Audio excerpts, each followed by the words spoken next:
So if you don't know me, my name is Bryce. I'm in 11th grade, and I run track and cross country. First, I want to thank God for getting us all together to worship Him and just grow our faith as a school, So I'm going to start it with, y'all are all worried about these atheists, and these witches. But I'm concerned about the lukewarm Christians in this room. And I think the most concerning thing in this generation is lukewarm Christianity. And I don't know if any of y'all are lukewarm or not, but God knows. And He knows our heart more than we know. He knows my heart more than I know my heart. He knows your heart more than you know your heart. So basically, if you don't know what lukewarm Christianity is, it's in the middle, neither hot nor cold. It's right in the middle. So just like, I don't know if this is weird to say, but growing up with my mama as a toddler, she would give me baths, and when I got in the bath, she wouldn't make the water nor hot nor cold. She would put the water in the middle where it felt perfect, so it wouldn't burn me, but I wouldn't freeze. So that's how I view lukewarm Christianity. You are in the middle of hot and cold. You're not hot for God, but you're not cold for God. You're right in the middle, sitting on that fence. So the thing about lukewarm Christianity, it's so normalized in today's society. And that's so scary to me, because if your heart is on fire for God now, it's like you're weird and you don't fit in, because today's society is so lukewarm and you just don't fit in with a heart on fire for God, so you get viewed weirdly. And there is a verse that I do want to put with the lukewarm Christianity that we're going over, which is Revelation 3:15. It says, "But since you are like lukewarm water, neither hot or cold, I will spit you out of my mouth." And in Revelation, we're talking about the end times. This is Judgment Day right here. So right here he's talking, and he's saying, if you're lukewarm, He will spit you out of His mouth. He's saying God will throw you up and spit you into hell. He does not like lukewarm water. And the main reason, I researched this, the main reason people is lukewarm is because they don't find all their satisfaction in Jesus. They find half their satisfaction in Jesus to make them feel good, and half their satisfaction in the world, partying, drinking, smoking, all of this satisfaction that is worldly. It's like you want the kingdom with no king. You either follow God or you don't. You can't do both. So in Mark 12, it says to love the Lord with all your heart, soul, mind, and strength. Please tell me where in Mark 12 it says to love God with 70% of your heart, soul, mind, and strength, and 30% to the world. It doesn't say that. It says to love Him with all your heart, all your mind, all your soul, and all your strength. Not even 99%. He says He wants 100%, all of your heart, mind, soul, and strength. He tells us to give Him our all. So I want you to sit there and I want you to think to yourself, what is keeping you back from that 100%? What is keeping you with that 50%, half and half? What is keeping you on the fence and not choosing a side?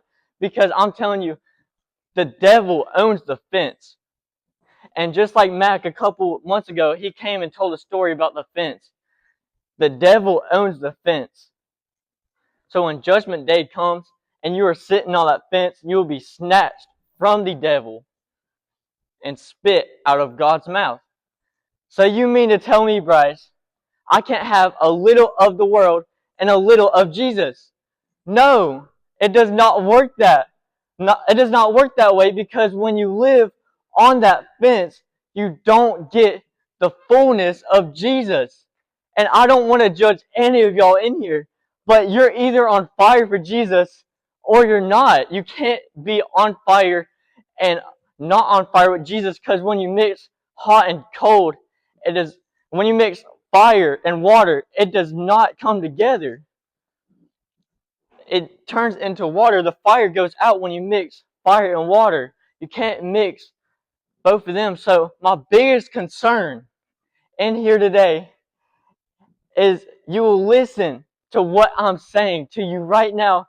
And I'm saying you will leave here and go on with life. You'll walk out these doors and not change nothing about your life. You're still going to walk out here and still sit on that fence. See, you admit you're lukewarm. You admit you're lukewarm, but you want to live lukewarm. And how does that make sense when you know you're lukewarm and you know it's wrong, but you still want to live lukewarm? And when you are lukewarm, you can't experience the fullness of Jesus. You have to give Him your all. When you give Him your all, He will give you your all. So, I'll leave off with this. Who here can't wait for summer? Y'all all can't wait for summer? Me too. I can't wait. So, during summer, I go to Turtle Cove Pool, and when I go there, I take off my shoes, take off my socks. I'm ready. But the first thing I do is I dip my foot in the water to see if it's cold. Yeah. So when I dip in my foot and it's cold, I second guess myself on getting in the water. When it's cold, I'll go and sit down for a second. I'm like, do I really want to jump in this water? So as I got older, I taught myself, if I just jump in, I'll be cold for a few seconds, then I'll be used to it, And that's how it is with Jesus. If you're dipping your foot in that water, you're second guessing your faith. But if you put all your faith into that dive into the water, you put all your faith and do a cannonball into that pool, yes, it's going to shock you for a second. You're going to feel cold for a second because that's your life changing.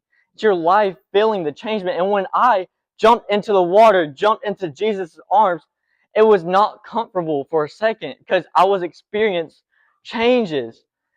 So it's not going to be good it's not going to feel good for a second. But as you are in that water and you stay in that water, you get more and more used to it.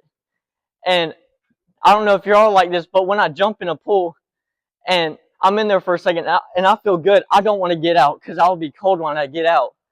So when you jump into the water, you jump into Jesus' arms and you're there for a second, you don't want to leave because it feels so good. The fullness of Jesus feels so good.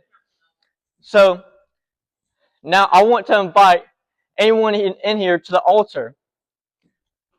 And I don't care if you're viewed horrible to other people. I don't care if you feel viewed good. I don't care if this is your first FCA meeting.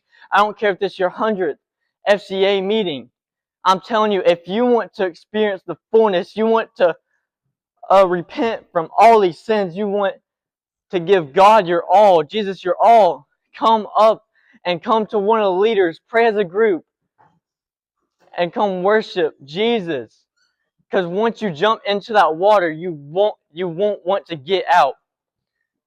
So I'm inviting anyone to just come to the altar and give Him your all. Thank you.